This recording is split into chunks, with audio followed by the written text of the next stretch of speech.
You think she even understands a damn word we're saying?" Blaine didn't even bother to lower his voice as he smirked across the table. Harlan chuckled and replied, "Doubt it, but hey, $1 billion buyout for a silent sushi doll. I'll take that deal any day." That's how it started. A private dinner worth $800 million, set in the heart of San Francisco's most exclusive rooftop restaurant, with panoramic views stretching across the bay. But what should have been a historic partnership turned into something far uglier. An unspoken war of glances, silence, and prejudice. At the head of the table sat Aiko Nakamura, a Japanese tech billionaire who built her company from scratch. Her silence wasn't weakness. It was restraint. She didn't speak English tonight. Not because she couldn't, but because she wouldn't. It was her armor. And behind her, unnoticed and unseen, moved Serena Hale, a young black waitress with a lean frame, almond eyes, and posture like a dancer. She wasn't just refilling wine glasses. She was watching everything. Every word, every microaggression, every insult whispered like it couldn't be heard. But Serena heard it all. The smirks, the sweetheart snaps of fingers, the racial innuendos, the dismissal of Aiko as nothing more than an exotic obstacle on their road to conquest. What happened next was not just a business reversal. It was a revolution disguised as dinner service. This isn't just another power play at a negotiation table. This is a black story, a story about the underestimated, the overlooked, and the powerful silence of women who refuse to be erased. And when Serena finally opened her mouth, she didn't just translate. She flipped the entire room upside down. So before we dive into what happened that night, the deals, the deceit, the dignity, make sure you're following the channel. We share stories like this every week. Stories that remind us the quietest voices often carry the most weight. Because sometimes the people you ignore the most are the ones rewriting the ending. Stay with us. You'll want to hear this one. The restaurant was called the Palisade, perched on the top floor of a glass and steel tower in downtown San Francisco. It wasn't just a place to eat. It was a statement. The chandeliers didn't just hang. They cascaded like frozen waterfalls. The marble floors gleamed under low amber lights and a view. A 360-degree panorama of a city built on ambition. Inside the private room reserved for this dinner, the atmosphere was heavy with exclusivity. Rich mahogany panels lined the walls. A long curved table of polished walnut reflected the dim glow of the candles. The scent of roasted duck, truffle oil, and expensive bourbon hung in the air. At one end of the table sat Harlan Caldwell, CEO of Valancourt Biotech. Tall, broad-shouldered, in a tailored gray suit that cost more than most people's monthly rent. His slicked-back blonde hair and perfectly timed grin belonged to a man who always expected to win. Beside him, CFO Blaine Langley, younger, sharper, hungrier. His suit was darker, his watch flashier. If Harlan was the king in the boardroom, Blaine was the executioner. Together, they were sharks in human skin, calculating, impatient, and utterly convinced of their dominance. Across from them, the woman they believed they were about to conquer. Aiko Nakamura, a billionaire in her own right, founder and CEO of Hoshiko AI, the Tokyo-based pioneer in surgical robotics and neural interface technologies. But tonight, she was the mystery in the room. Her hair was silver, neatly pinned. Her dress, a deep indigo silk, flowed like still water. No jewelry, no makeup, just her presence, calm, unreadable. She said nothing. Her aide, seated slightly behind her, offered soft translations when needed, but mostly Aiko listened, Her silence made the men twitch. And then, of course, there was Serena, the waitress. No one noticed, slipping between tables, adjusting wine levels, clearing plates. Her name wasn't on the guest list. Her voice wasn't in the room yet, but her eyes were. She watched Harlan's condescending smirks. She saw Blaine's restless leg bouncing under the table. And she watched Aiko, stoic, regal, holding her ground in a room built to make her feel small. The battle lines were drawn. The room looked like luxury. But beneath the surface, something colder simmered. This wasn't just a dinner. It was a test. And none of them knew who was being tested. Not yet. The first toast was awkward. Harlan lifted his glass of bourbon with the confidence of a man used to setting the tone. To global partnerships, he said, and to a future where science knows no borders. He smiled wide, as if he had just delivered a line worthy of a magazine cover. Aiko simply nodded, lifted her glass in silence, and sipped. No words, no translation. Blaine leaned over, whispering. Was that a yes or just a polite nod? He didn't bother lowering his voice much. Aiko said something in Japanese to her aide. The man, expressionless, turned to the table. Ms. Nakamura appreciates the sentiment. That was all, and that was the pattern. Harlan would offer long animated speeches about the transformative potential of merging Hoshiko AI's surgical robotics with Valancourt's global distribution. He talked numbers, timelines, market capture. He smiled between sentences. He gestured as if commanding an invisible audience. Aiko would reply in a short phrase, quiet and measured. The aide would translate, always in one sentence, always neutral. Blaine's patience thinned first. He leaned in toward Harlan and muttered, "Are we seriously negotiating with a statue? This is insane." Harlan forced a polite smile, whispering back, "It's cultural. She's playing her game. Just be patient." But Blaine wasn't wired for patience. He snapped his fingers toward Serena, not even looking at her. "Hey, sweetheart, more of that sincere. We're going to need it." Serena felt the sting behind the word.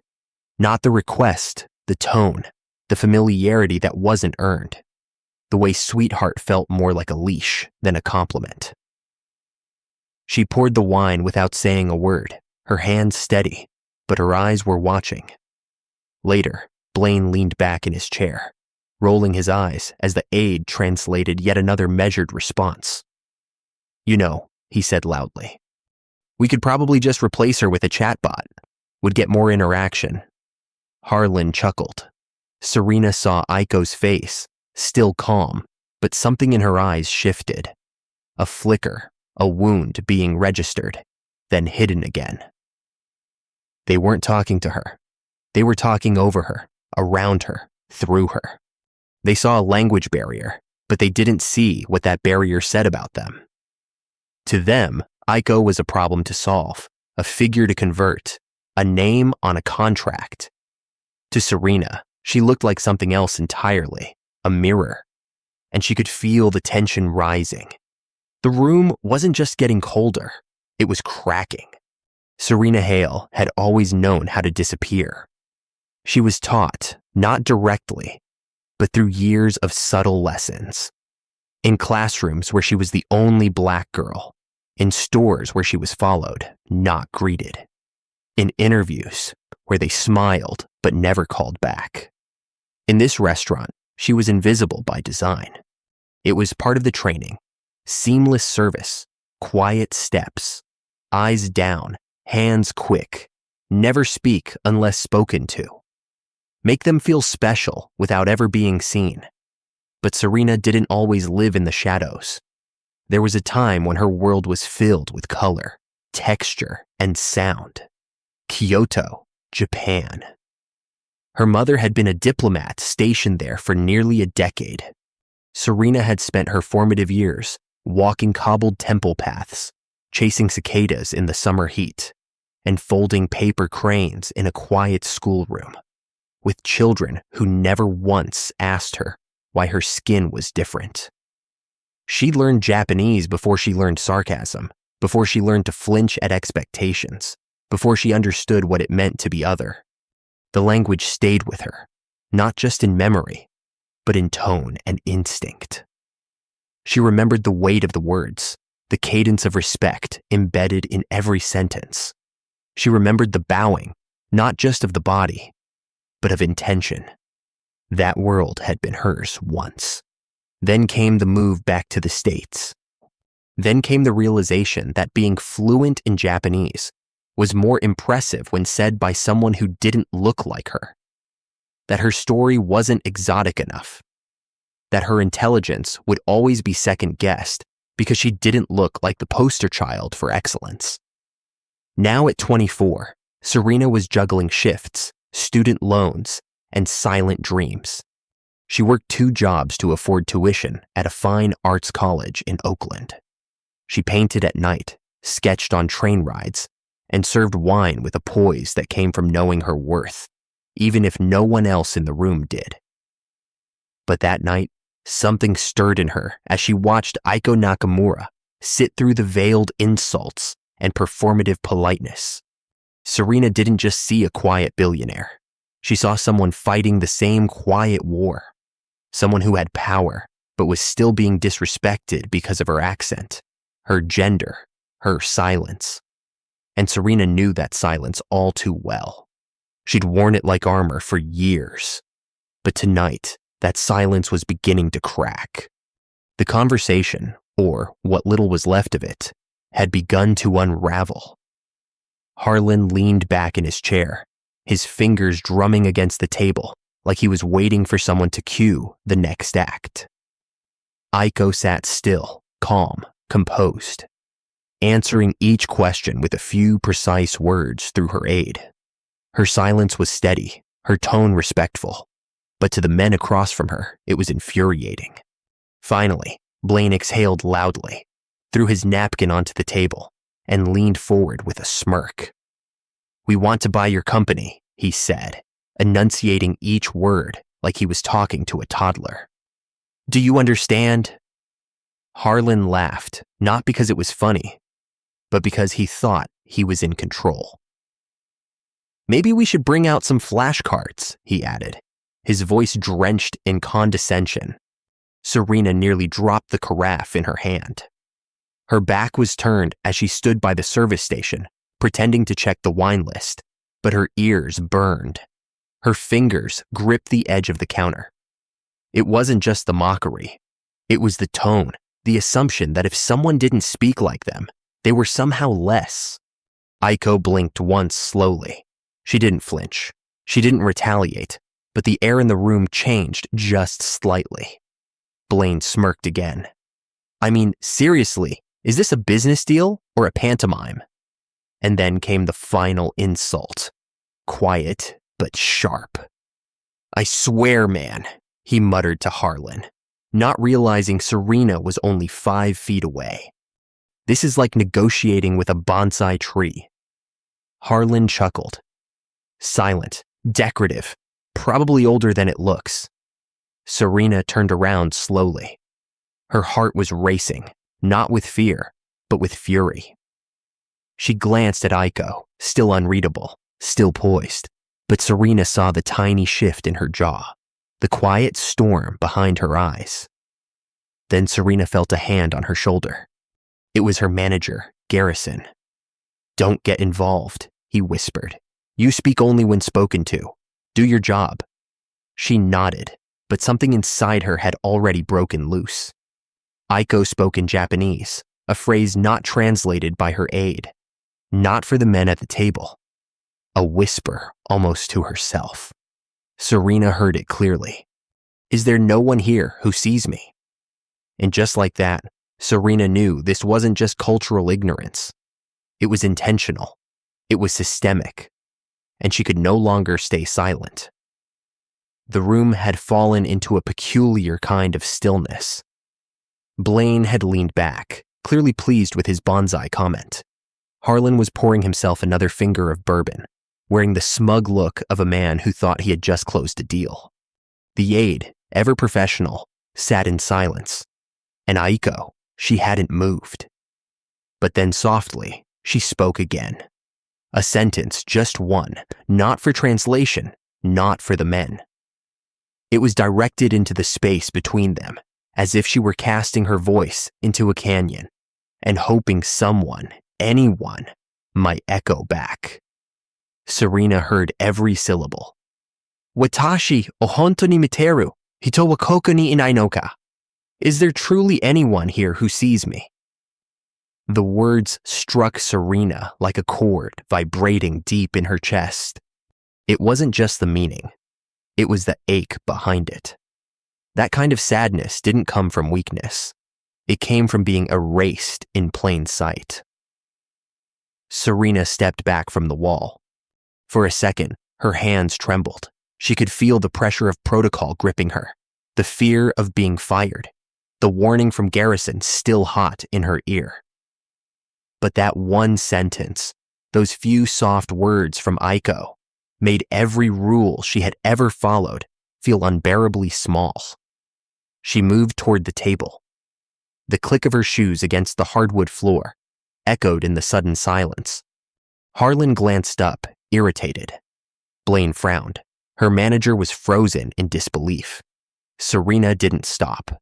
She approached Aiko's side, bowed low at the waist. Not the shallow nod of customer service, but the deep, formal bow of reverence. A bow reserved for elders, for sensei, for people whose presence carried weight beyond words. Then slowly she rose, looked Aiko in the eye, and spoke in crisp, fluent Japanese. Nakamura-sama, I am deeply sorry. I know I am not supposed to speak, but silence in the face of this kind of disrespect is its own form of betrayal. If you will allow me, I can help. Harlan dropped his glass against the table with a dull thud. Blaine's mouth opened, but nothing came out. The aide blinked, stunned. Aiko's eyes widened, not in shock, but in recognition, like someone stranded at sea, finally spotting a lighthouse through the fog. She reached forward, gently touched Serena's arm, and whispered back in Japanese. Thank you for seeing me. And just like that, the balance of power in the room shifted. Serena hadn't just spoken. She had changed everything.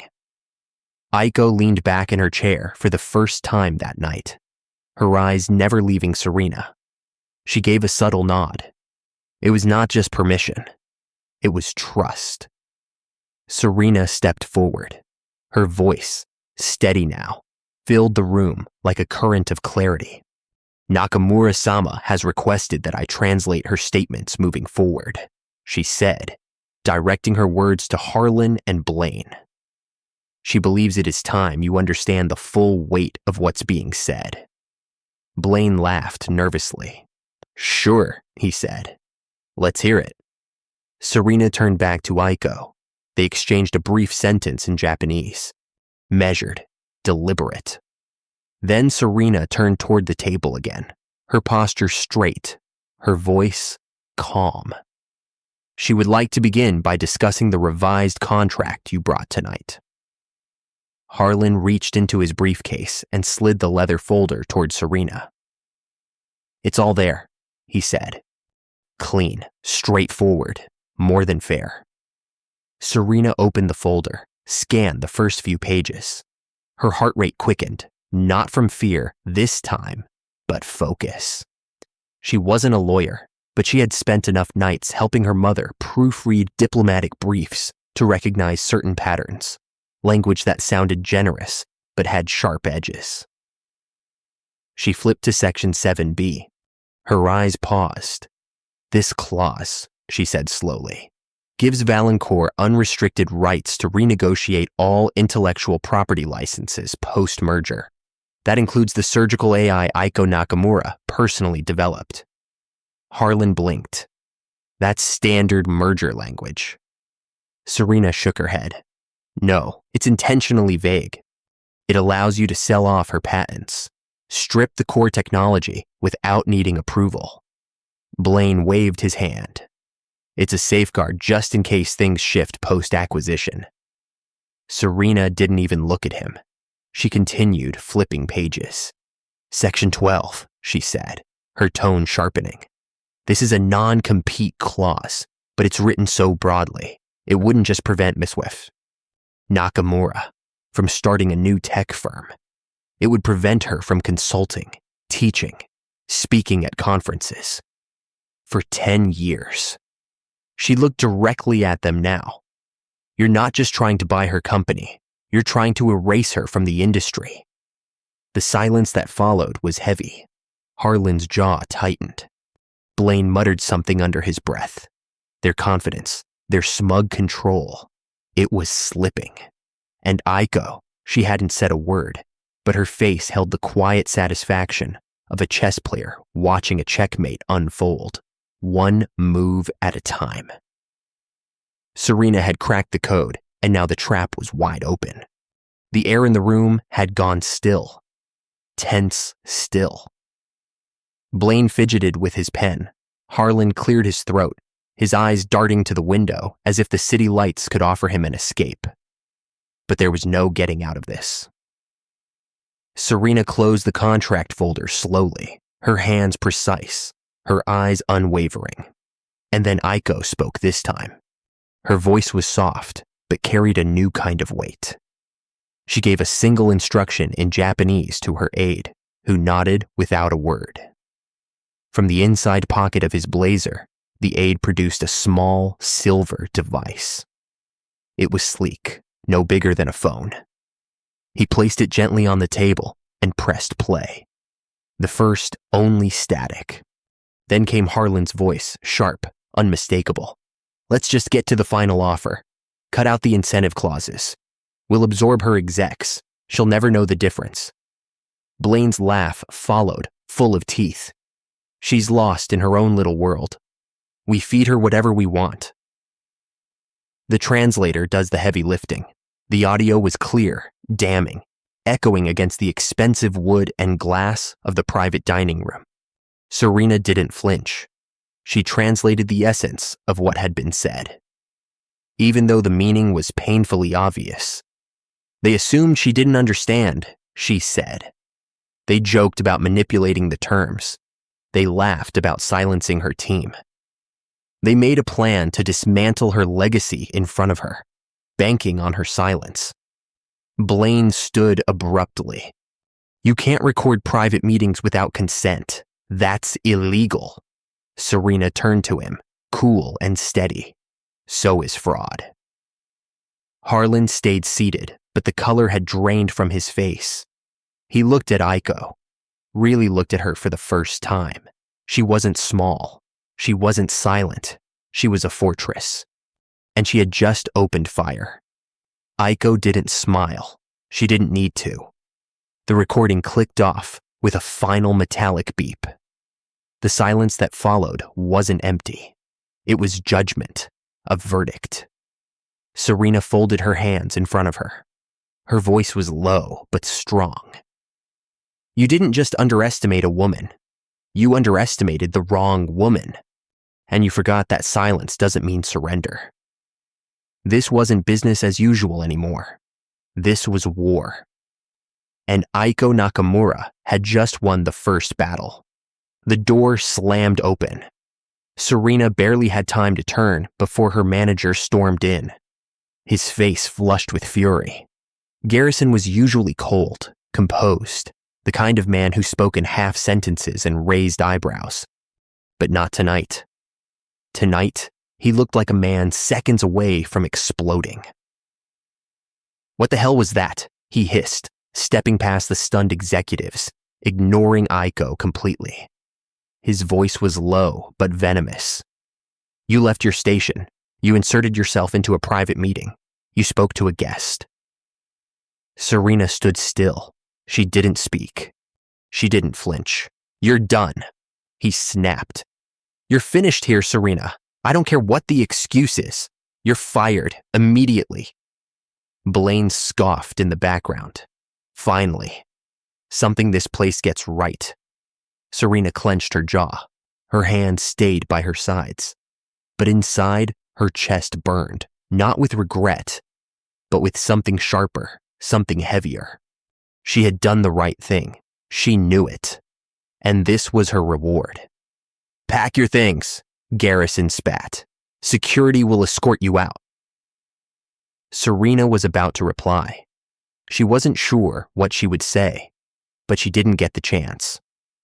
A deep voice cut across the room. "Actually, she's not going anywhere." Everyone turned. A tall, sharply dressed black man stood just inside the open door. Early 40s, clean-shaven, calm as a surgeon in an operating room. He wore a navy suit that didn't try to show off. It didn't need to. His presence said everything. "Darius Kane," he said, stepping forward. "Executive Director, North American Innovation Alliance, and one of the key financial partners behind Hoshiko's expansion into the U.S. Garrison blinked like he'd been slapped. Harlan's face turned a deeper shade of gray. "I've been sitting in the main dining room for the past 20 minutes, Darius continued, "watching this unfold, listening to that recording, watching how each of you behaved." His eyes locked on Garrison. "You're not firing Serena Hale tonight. In fact, she should be getting a formal apology." Garrison opened his mouth, but no words came. Darius turned to Serena, and for the first time that evening, she felt truly seen. Not as staff, not as background, but as a person of value. You were the only one in this room who understood what integrity looks like. Serena's throat tightened and the balance shifted again, not because of rank or money, but because one voice had the courage to speak, and another had the power to make sure it was heard. The private room was quiet now, still charged, but no longer tense. Garrison had backed away, his shoulders stiff with humiliation. Harlan and Blaine sat silently. Their power drained, their arrogance turned into something almost pitiful. And Serena stood in the middle of it all, her apron still tied neatly around her waist, her posture unchanged, but everything else about her had shifted. She wasn't just a waitress anymore. She was the woman who had changed the course of a multi-million-dollar deal with her voice and her courage. Aiko turned toward her for the first time all night, her expression softened. She spoke gently in Japanese, her words elegant and measured. Serena listened, her chest rising and falling with each syllable. Then she turned to Darius, translated softly, and gave a quiet nod. Darius stepped forward. "Ms. Nakamura has a request," he said, addressing Serena directly. "She would like to formally offer you a position with Hoshiko's global strategy team, not just as a cultural liaison, but as an executive aide, someone who understands the unspoken, who listens between the lines." Serena blinked. She wasn't sure she had heard him correctly. "You'd be based in San Francisco," Darius continued. "You'd help lead our U.S. expansion, advise on international partnerships, and oversee future diversity initiatives within the company." He paused, letting that settle.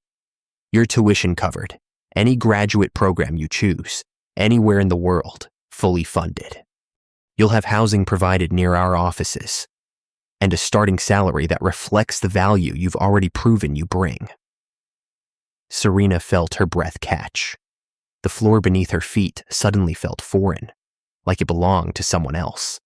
This couldn't be real. Aiko stood. She crossed the room slowly, meeting Serena face to face. She didn't offer a handshake. Instead, she reached out and took Serena's hand gently in both of hers.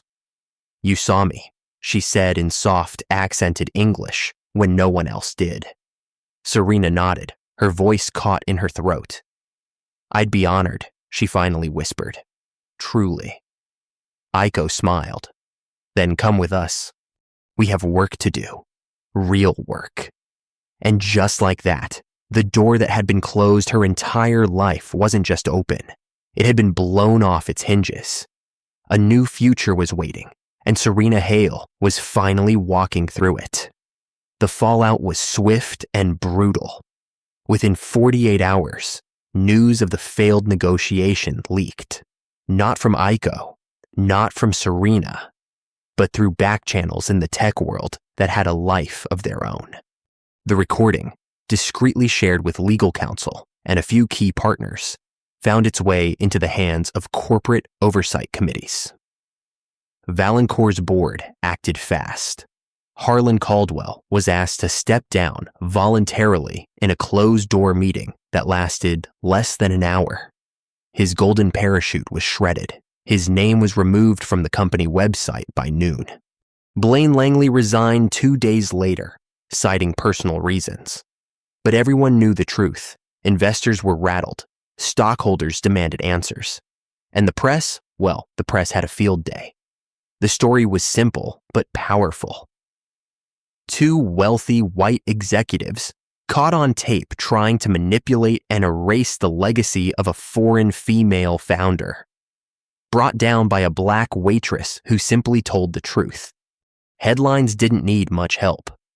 From server to savior, the woman who stopped an $800 million power grab.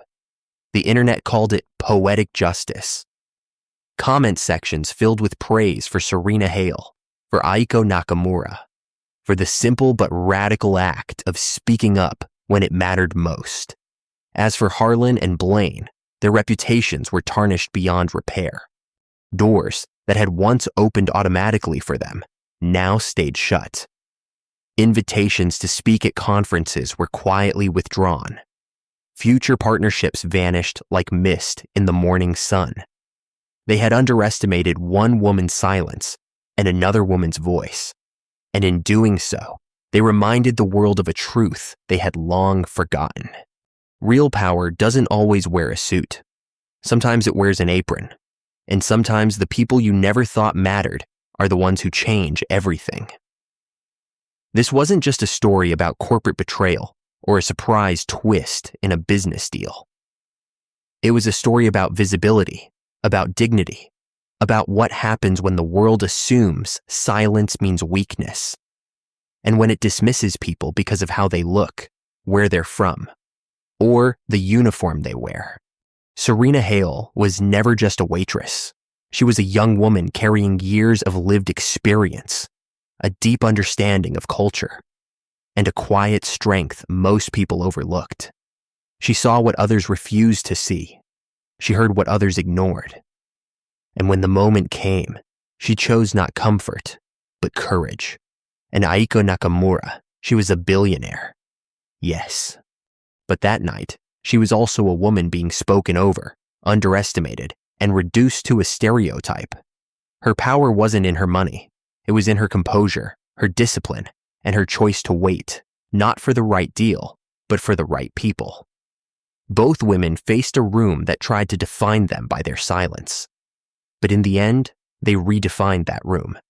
The truth is, most people don't see what's right in front of them. They see a title, a skin tone, a job description. They assume, they categorize, they move on. But the world changes when someone stops and really listens. So here's the takeaway. Never underestimate the quiet ones. Never ignore the person clearing your table, answering your call, or sitting silently at the far end of a meeting room. You have no idea what they know or what they're capable of. And if you are one of those quiet ones, if you've ever felt invisible, undervalued, overlooked, know this. Your voice matters. Your presence matters. And one day, when it counts most, the world will finally hear you. This was a Black story, but it's also a human story. If this moment meant something to you, if it reminded you of someone you've overlooked or someone who once stood up for you, share it. Let it ripple. Let someone else hear it. And if you want more stories like this, true stories that challenge how we see each other, hit that subscribe button and turn on notifications because we're not done telling them. Not even close.